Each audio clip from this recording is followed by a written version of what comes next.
সে এক অনেক আগের দিনের কথা। একদিন এক বনে রাজা সিংহ ঢাকঢোল পিটিয়ে ঘোষণা করে দিল তার বনে অশিক্ষিত আর কাউকে সে থাকতে দেবে না। তো স্কুল খোলা হলো।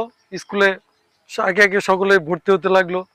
হাতির বাচ্চা, জিরাফের বাচ্চা, মাছের বাচ্চা, কচ্ছপের বাচ্চা, এভাবে প্রত্যেকটি প্রাণীর বাচ্চাই সেই স্কুলে ভর্তি হলো। ধুমধাম করে ক্লাস শুরু হলো, সকলেই পড়তে লাগলো। তো কিছুদিন পর ক্লাস টেস্টে ফেল করলো হাতির বাচ্চা। তো কোন সাবজেক্টে ফেল করলো জানেন? গাছে ওঠার সাবজেক্টে।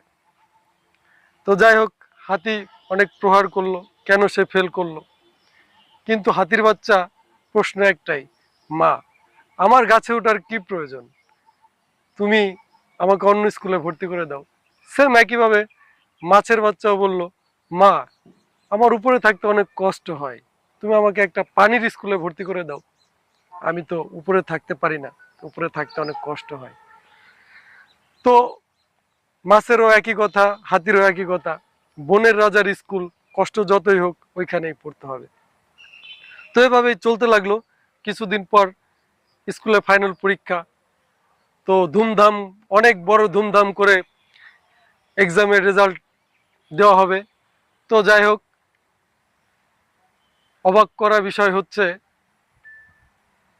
স্কুলের সব বিষয়ে প্রথম স্থান অধিকার করে একটি বানরের বাচ্চা। যাই হোক, ধুমধাম করে সকলেই সেলিব্রেশন করে সেই বানরের বাচ্চাকে প্রথম পুরস্কারের মালা পরিয়ে দেওয়া হয়। কি এখনো কি গল্প শুনতে ইচ্ছা করছে?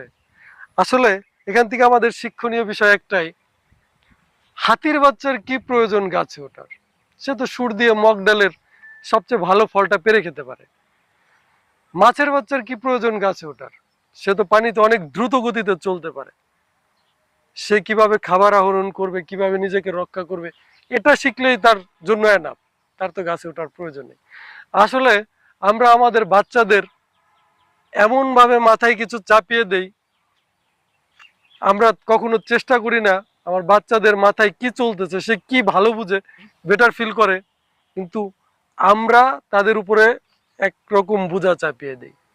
সে ভালো বুঝতেছে ইঞ্জিনিয়ারিং, কিন্তু না, আমরা তাকে ইঞ্জিনিয়ার না বানাতে দিকে বানাচ্ছি ডক্টর। সে ডক্টরি ভালো বুঝতেছে, তাকে ডক্টরি না দিয়ে দিচ্ছি ইঞ্জিনিয়ারিং করার জন্য।